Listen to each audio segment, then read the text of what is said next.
Grabe mga kaprobinsya, ngayong araw naman ay for today's video.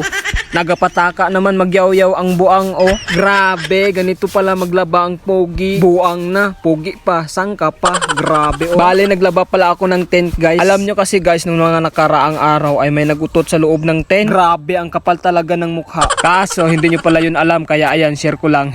Tapos ayun, hindi na maalis-alis yung baho. Grabe talaga. 3 days ago siguro yung may umutot sa loob ng tent. Kaya naman 3 days din akong nag-antos. Kinaya ko naman yung baho guys kasi alam nyo na ako naman yung umutot.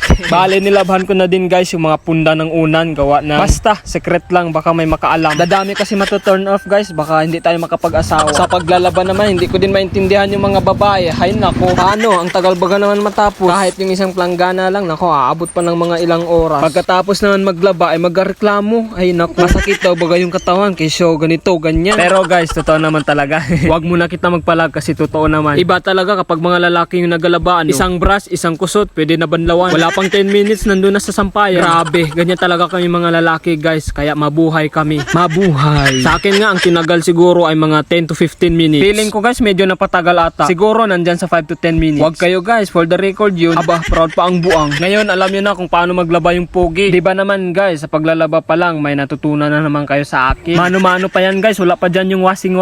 O siya, maglaba na din kayo dyan. Bye bye.